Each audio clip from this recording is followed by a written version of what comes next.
ಮೀನಾಕ್ಷಿ ಮಂದಿರ ಇರುವಂಥ ಮಧುರೈಯಲ್ಲಿ ನಡೆದಂಥ ಘಟನೆ ಇದು. ಅಲ್ಲಿ ದೇವಸ್ಥಾನದ ಎದುರುಗಡೆ ಒಂದು ಸ್ಟೇಷನರಿ ಅಂಗಡಿ ಪರಿಯ ಸ್ವಾಮಿ ಅನ್ನುವಂಥ ಸುಮಾರು 60 ವರ್ಷದ ವೃದ್ಧ ಅಂಗಡಿ ನಡೆಸ್ತಾ ಇರ್ತಾರೆ.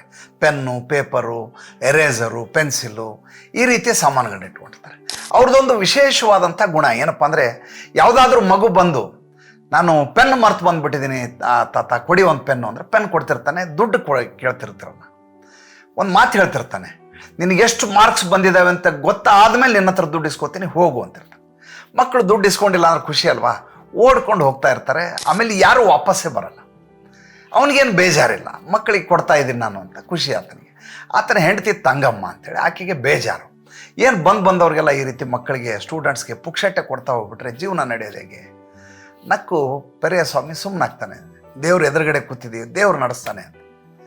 ಸುಮಾರು 20 ವರ್ಷ ಈ ರೀತಿ ನಡೆಸ್ತಾನೆ. ಅವಾಗ ಹೆಂಡ್ತಿ ಹೇಳ್ತಾರೆ, ನೋಡಿ ನೀವು 3,000 ಜನರಿಗೆ ಈ ಥರ ಪೆನ್ ಕೊಟ್ಟಿದ್ದೀರಿ, ಅಲ್ಲಿಗೆ 10 ರೂಪಾಯಿ ಲೆಕ್ಕ ಹಿಡಿದ್ರು 30,000 ರೂಪಾಯಿ ನೀವು ಪೆನ್ ಕೊಟ್ಟಿದ್ದೀರಿ, ಏನು ಉಪಯೋಗ ಆಯ್ತು ಹೇಳಿ ಅಂತ. ಆತ ಹೀಗೆ ಯೋಚನೆ ಮಾಡ್ತಾ ಇರುವ ಸಂದರ್ಭದಲ್ಲಿ ಇದ್ದಕ್ಕಿದ್ದ ಹಾಗೆ ಅದೇ ಗಲ್ಲಿ ಒಳಗಡೆ ದೇವಸ್ಥಾನದ ಎದುರುಗಡೆ ರಥ ಬೀದಿಯಲ್ಲಿ ಒಂದು ಕಾರ್ ಬಂದು ನಿಲ್ಲತ್ತೆ. ಪೆರಿಯ ಸ್ವಾಮಿಯಲ್ಲಿ ಹುಡುಕೊಂಡು ಬರ್ತಾರೆ. ಜನ ನೋಡ್ತಾರೆ, ದೊಡ್ಡ ಕಾರು ಯಾರೋ ಬಂದಿರೋದು. ಎಲ್ಲಿದ್ದಾರೆ ಪೆರಿಯ ಸ್ವಾಮಿ? ಬಂದವನೇ ಆ ವ್ಯಕ್ತಿ ಕಾಲು ಹಿಡಿತಾನೆ. ಯಾರು ನೀನು ಅಂತ. 18 ವರ್ಷಗಳ ಹಿಂದೆ ನನ್ನ ಮ್ಯಾಥಮೆಟಿಕ್ಸ್ ಪೇಪರು ಬರೆಯೋದಿತ್ತು, ನನ್ನ ಹತ್ರ ಪೆನ್ ಇರಲಿಲ್ಲ. ಅವಾಗ ನಾನು ನಿಮ್ಮ ಹತ್ರ ಬಂದು ಪೆನ್ ಇಸ್ಕೊಂಡು ಹೋದೆ. ದುಡ್ಡು ಎಷ್ಟು ಕೊಡಲಿ ಅಂತ ಕೇಳಿದಾಗ ನಿನಗೆ ಎಷ್ಟು ಮಾರ್ಕ್ಸ್ ಬರ್ತಾವೋ ಅದನ್ನು ನೋಡ್ಕೊಂಡು ನಾನು ನಿನ್ನ ಕಡೆ ದುಡ್ಡು ಇಸ್ಕೊತೀನಿ ಹೋಗು ಅಂತ ಹೇಳಿದ್ರಿ. ಈಗ ಅದನ್ನು ಕೊಡಕ್ಕೆ ಬಂದಿದ್ದೀನಿ. ತಾತನ ಕಣ್ಣಲ್ಲಿ ನೀರು ಬರ್ತವೆ. ಆತ ಸೂಟ್ನಲ್ಲಿ ಜೇಬಿನಿಂದ ಒಂದು ಚೆಕ್ಕನ್ನು ತೆಗಿತಾನೆ. ಹೇಳ್ತಾನೆ, ಅವತ್ತು ನೀವು ಪೆನ್ ಕೊಟ್ಟಿದ್ದರಿಂದ ಇವತ್ತೊಂದು ದೊಡ್ಡದಾದಂಥ ಸಾಫ್ಟ್ವೇರ್ ಕಂಪ್ನಿ ಓನರ್ ನಾನು. ಪೆನ್ನಾ ಟೆಕ್ನಾಲಜೀಸ್ ಅಂತ ಒಂದು ದೊಡ್ಡ ಕಂಪ್ನಿಯನ್ನು ಮಾಡಿದ್ದೀನಿ.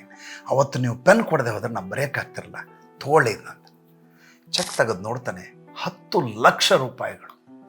ತಾತ ಹೇಳ್ತಾನೆ, ಆಗಲಿ 80 ವರ್ಷ ಪೆರಿಯ ಸ್ವಾಮಿಗೆ 10 ರೂಪಾಯಿ ಪೆನ್ ಕೊಟ್ಟಿದ್ದೆ, ನೀನು 10 ಲಕ್ಷ ಕೊಡ್ತಾ ಇದೆಯಲ್ಲ.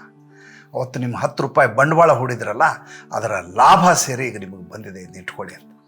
ಮಾರನೇ ದಿವಸ ತಮಿಳುನಾಡಿನ ಎಲ್ಲ ಪೇಪರ್ಗಳಲ್ಲಿ ದೊಡ್ಡ ಮಟ್ಟದಲ್ಲಿ ಸುದ್ದಿ ಆಗಿಬಿಡುತ್ತೆ.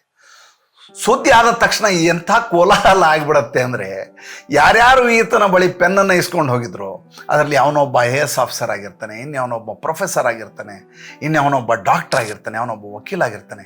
ಈತನ ಮನೆಯ ಮುಂದೆ ಕ್ಯೂ ಹಚ್ಚಲಿಕ್ಕೆ ಶುರು ಮಾಡ್ತಾರೆ. ಬಂದವರೆಲ್ಲ ತಮ್ಮ ಋಣವನ್ನು ತೀರಿಸುವ ಕೆಲಸವನ್ನು ಮಾಡಲಿಕ್ಕೆ ಶುರು ಮಾಡ್ತಾರೆ. ಒಬ್ಬ ವ್ಯಕ್ತಿ ಮೋಟಿವೇಟ್ ಮಾಡಿದರೆ ಜಗತ್ತೇ ಬದಲಾಗತ್ತೆ.